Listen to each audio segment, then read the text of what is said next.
안녕하십니까, 조우석입니다. 한 놀랍게 용감한 유튜버의 활약으로 김현지의 실체가 거의 수면에 드러났습니다. 김현지 누군지 아시죠? 추석 내내 앞으로 당분간 한국 사회를 계속 흔들 이름입니다. 김현지, 이른바 만사 현통이라고 불리우는 그 여성입니다. 1990년대 중반부터 변호사 이재명, 성남시장 하기 전에 변호사 이재명과 함께 움직이면서 좌빨 성향의 이른바 성남 시민 모임을 뒤에서 주도해왔던 그림자 여성입니다.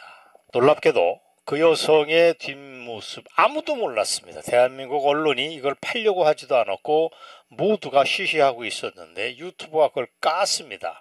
깐 결과 정말 깜짝 놀랍게도 2002년 이른바 미 장갑차에 희생이 됐던 효순 미선양 사태 이후 지독한 무시무시한 반미 활동가로 활동했던 경력까지 이번에 확인이 됐습니다. 당시 미르바나라는 필명으로 활동을 하면서 썼던 험악한 글, 반미글, 한국인이 이런 글을 썼을 법한가 싶은 의문이 들 정도로 무시무시한 글을 이재명과 함께 썼다는 게 확인이 됐습니다. 자, 이렇게 되다 보니까 결국 이재명의 실체도 우리가 확인할 수 있는 사이드로 얻는 이익이 생겼습니다. 이재명의 실체란 뭐냐? 변호사 어쩌고 하면서 사회활동 초창기부터 최악의 반미 활동을 가담했던 친구라는 걸 우리가 알 수가 있었습니다. 그 이재명이가 훗날 정치인이 되고 이 허술한 나라의 최고 권력 대통령 자리에 올랐습니다. 그 전에 미국을 점령군이네 뭐니라고 했던 거에 그 떠들었던 험악한 입의 뿌리까지 이번에 다 확인할 수 있게 된 것입니다. 놀랍게도 지금도 오늘 아침 2일날 조중동 신문을 봐도 김현지는 등장하지도 않습니다. 김현지가 국감에 나오네 마네 뭐 이런 껍데기 같은 얘기만 떠들고 있는 게 이 나라 언론의 실상인데 이미 하루 이틀 전에 김현지의 실체는 유튜버에 의해서 몽땅 드러났습니다.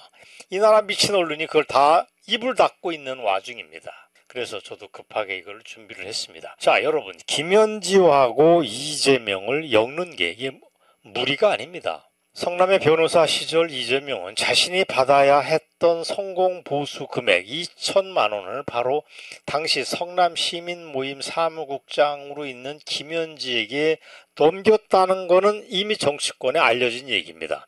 이걸 가지고 국힘당은 공격을 일부 하고 있지만 그만큼 여기서 중요한 거는 둘 사이는 밀접하다, 아니다.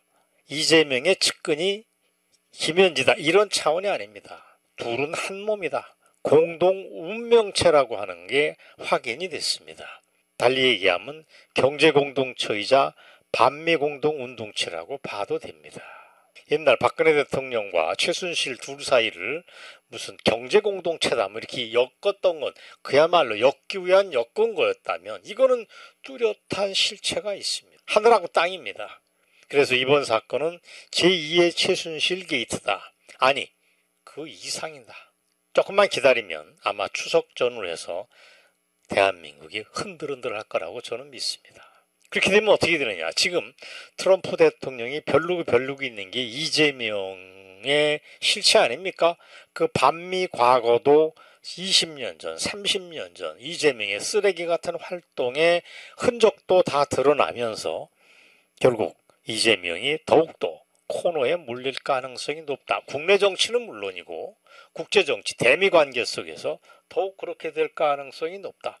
그만큼 김현지 사건, 김현지 게이트, 제2의 최순실 김현지 사건은 위력이 크다라고 얘기할 수 있습니다. 자, 얘기를 본격적으로 시작합니다. 이번에 김현지의 숨겨진 과거가 상당수 드러난 것은 아까 말씀드린 대로 제2의 최순실 게이트가 맞습니다.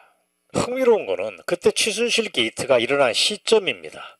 박근혜 정부 중후반기에 터졌던 사건이었습니다. 그런데 김현지 게이트는 이재명이 취임한 지 불과 100일이 조금 지나서 빵 하고 터졌습니다.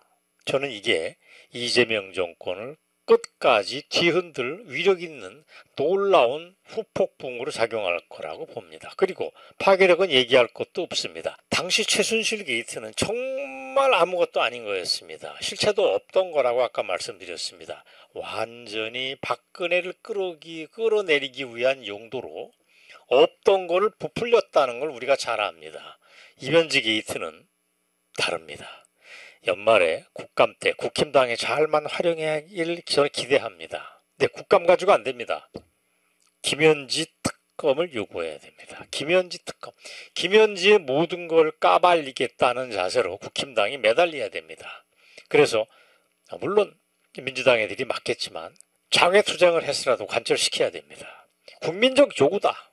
김현지의 실체를 안 밝히면 니네들이 모두 다 죽는다라고 이재명을 압박해야 됩니다. 국힘당이 해야 됩니다.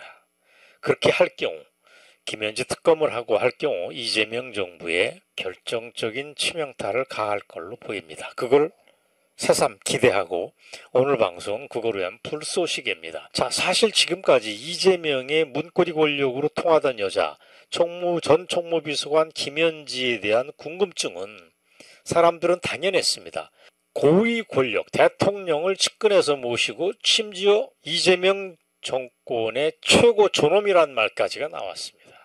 이재명 꼭대기에 있다 이런 얘기까지 있습니다. 그런데 그 사람이 사진도 없었고 얼마 전까지만 해도 경력이 어떤 경력을 밟아가지고 공직에 있는지도 아무것도 알려진 게 없었습니다. 심지어 김현지가 언론에 노출된 일도 거의 없었습니다. 그래서 그림자 권력이라고 얘기했지만 그림자 권력이 조용히 움직인다는 뜻이라면 이 여성은 뭔가 신비스러운 느낌을 주기보다는 불길한 언젠가 터질 것 같다는 느낌을 줬습니다.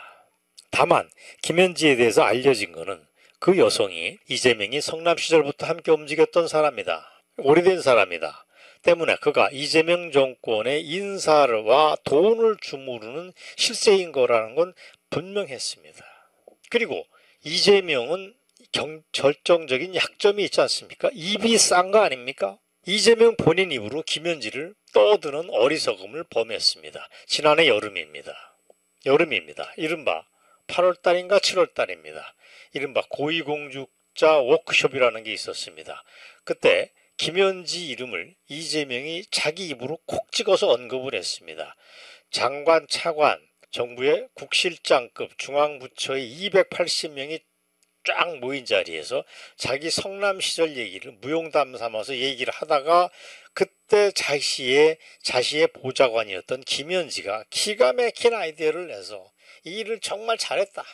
이렇게 김현지를 닮으라. 이게 훌륭한 행정이니까 라고 본인이 얘기를 합니다. 김현지를 닮으면 나를 잘 보필하는 거랑 똑같다. 이런 식으로 이재명이 스스로 얘기를 했기 때문에 결국 입이 싼 이재명이가 화를 키웠습니다. 아마도 당시 이재명으로서는 짱구를 굴렸을 겁니다. 내가 꽁꽁 숙여뒀으니까 언론이나 유튜버들이 뭘 밝히겠어? 라고 자신을 했을 가능성이 있습니다. 그런데 아니었습니다. 짜잔, 여기 박광배라고 하는 젊은 유튜버가 지금 사진을 보시겠지만 아주 젊습니다. 30대 말 40대 초반. 그 유튜버가 김현지의 모든 거를 까발렸습니다. 방법은 의외로 심플했습니다. 1996년도 거의 30년 전이죠. 1996년도에 만들었다가 지금은 폐쇄됐다고 하는 성남시민 모임이라고 하는 시민단체의 홈페이지를 들어간 것입니다. 그래서 그 내용을 하나하나 드러냈습니다. 들여다본 것입니다. 그랬더니 당시 김현지가 사무국장으로 또아리를 틀고 있었다는 걸 확인한 것입니다. 이재명은 뭐냐? 그때 법률 담당을 해준다면서 날건달 같은 변호사로 활동하고 있습니다. 자, 지금 사진을 하나 보실까요?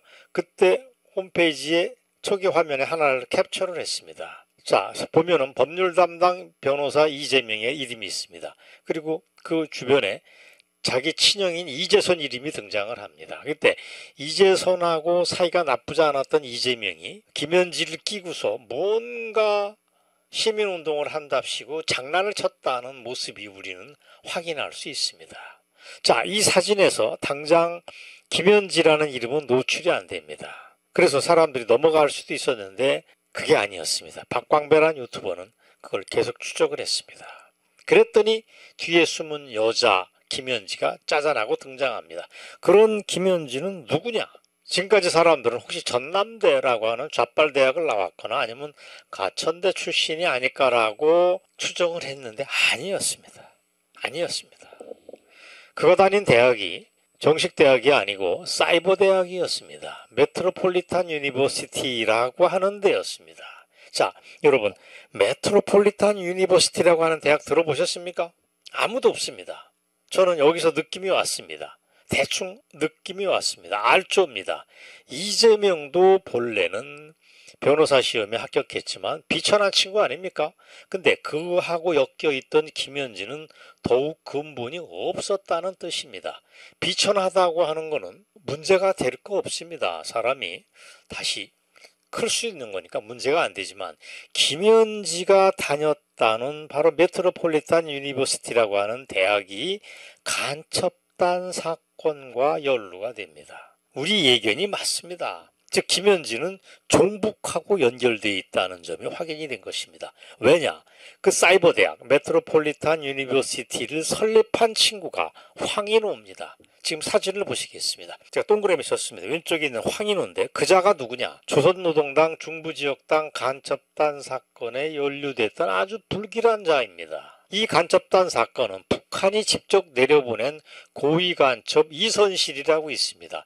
이선실 무시무시한 여자입니다. 북한에서 권력 서열이 20인가 30인가에 있었고 이쪽에서 할머니로 활동했던 아주 악질 간첩 중에 하나입니다. 근데 그 이선실과 연결된 조직으로 황인호는 이선실을 끼고서 월북을 했다는 놀라운 과거가 이미 다 드러났습니다. 그런 황인호가 세운 대학, 그것도 정식 대학이 아니고 엉성한 대학에 김현지가 대학생으로 들어갔다? 앞으로 파면 어마어마한 얘기가 계속 나올 것 같습니다. 오늘 방송은 그랬다는 것만 일단 전달하겠습니다.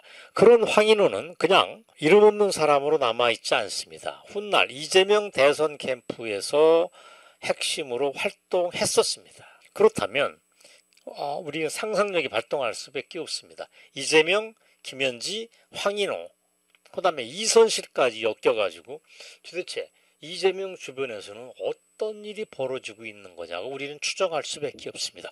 이건 국민들이 하는 관심이니까 나머지는 국회의원 당신들이 특검이나 국감을 통해서 밝히기를 기대합니다. 정말 놀라운 건 따로 있습니다. 이렇게 연결된 여자 김현지는 지독한 반미 꼴통이라는 게 드러났습니다.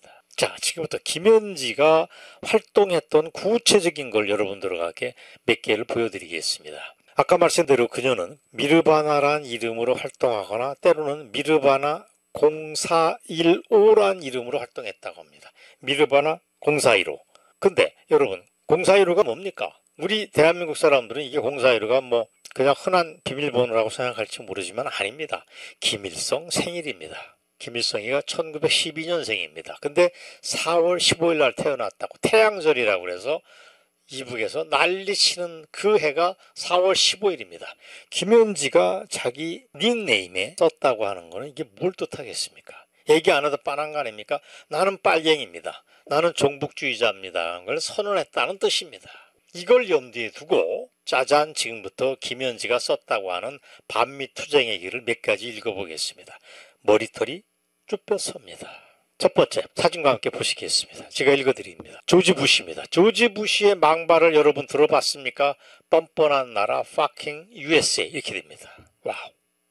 북한에는 전쟁 협박하고 남한에는 내정 간섭하는 깡패의 나라 fucking USA. 이게 2002년 효순 미선양 사태 때 김현지가 열심히 게시판에 올리고 떠들었던 내용 중에 일부입니다. 그 다음 이어지는 것도 마저 볼까요? 더 골 때립니다. 아직도 미국이 아름다운 나라인가? 아직도 북한이 죽여야 할 우리의 적인가? 얼마나 더 당해야 정신을 차릴 건가? 이제는 외치리라 양키 고홈. 이게 김현지가 게시판에 올리고 퍼날랐다고 하는 효수 미선양 사태 때 있었던 반미, 격렬한 반미 구호입니다. 이걸 몇 사람이 작사 작곡을 했을 거라고 저는 보지 않습니다. 무시무시한 반미 종북주의자들의 실체가 있었고 김현지는 거기랑 어울렸던 여성 중에 완오브댐이라고 저는 봅니다. 자, 오늘 냉정하게 얘기했습니다. 김현지가 그걸 직접 썼다고는 전 모르겠습니다. 아니면 성남시민 모임이라는 홈페이지 게시판에 단순히 퍼날르는 역할을 했는지도 아직 모르겠습니다. 다만 그녀가 이재명 못지않는 지독한 반미 꼴통이었다는 건 너무도 분명합니다. 자, 또 증거를 보여드릴까요? 다음 캡처를 보시겠습니다. 효수 미선양 사건 때 김현지는 이렇게 본명까지 드러냅니다. 여러분 그 본명 보시겠습니까? 그 밑에 제가 캡처한 거 보면 때로는 김현지라는 이름을 그대로 노출합니다. 사무국장 김현지. 그때 그 여자가 썼던 반미 대외 구호 몇 개를 보시면 기도 안 찹니다. 조지 부시 공개 사과하라. 오만한 미국을 규탄한다. 민족 자주 반전 평화 실천하자. 어떻습니까? 이 정도면 아까 말씀드린 대로 김현지 사건은 제2의 최순실 게이트 그 이상입니다. 단순한 게이트, 부정부패 스캔들을 뛰어넘어서 권력주착 게이트를 뛰어넘어서 좌빨 쓰레기들이 어떻게 30년 전 대한민국을 가지고 놀았던가 하는 단면을 우리에게 보여줍니다. 여기에서 조금 더 나갔으면 좀 좋겠습니다. 아직 밝혀진 게 여기까지인데 김현지는 그 통진당 이 리석기가 심은 고정 간첩이라는 얘기도 일부 나옵니다. 이건 우리의 추정입니다. 이석기가 이걸 가지고 이 방송을 보고 우리를 고소하면 우리는 붙어서 싸울 수밖에 없습니다. 국민이 이 정도 걱정을 하고 추정을 하는 건 국민의 권리입니다. 그래서 국감 때 국힘당이 잘만 활용하면 그리고 아까 말씀드린 대로 특검을 해서라도 제대로 깐다면 이재명 정권의 치명타를 가할 수도 있다. 이재명 정권은 무너뜨릴 수도 있다. 라고 저는 말씀드립니다. 자, 이렇게 얘기하면 좀 심심합니다. 그 이상입니다. 차제의 정치적 악마 이재명을 그냥 끌어내릴 결정적 호재라고 말씀드리고 싶습니다. 더구나 이재명이 다른 사람 말은 안 들어도 김현지 말은 듣는다는 얘기가 나오돌고 있습니다. 김현지는 권력 제2인자가 맞습니다. 아니면 그 이상일 수도 있습니다. 최고 존엄, 숨겨진 최고 존엄. 그런 점에서 김현지는 박근혜 정권 때 문고리 권력 3인방 중에 한 사람이었던 총무비서관 이재만을 떠올리게 합니다. 아니 그 이상입니다. 어쩌면 김현지 하나 때문에 이재명 정권이 우습게 무너질 가능성도 있다라고 저는 봅니다. 분명히 말씀드립니다. 지금 이 시각까지 조중동은 이 놀라운 김현지 게이트를 한 줄도 보도하지 않고 있습니다. 이 일 현재까지 그렇습니다. 이게 어떤 식으로 전개될까를 유심히 살펴보자는 말씀을 여러분께 마저 드렸습니다. 오늘 김현지 게이트 일단 여기까지 여러분들에게 전달했습니다. 감사합니다.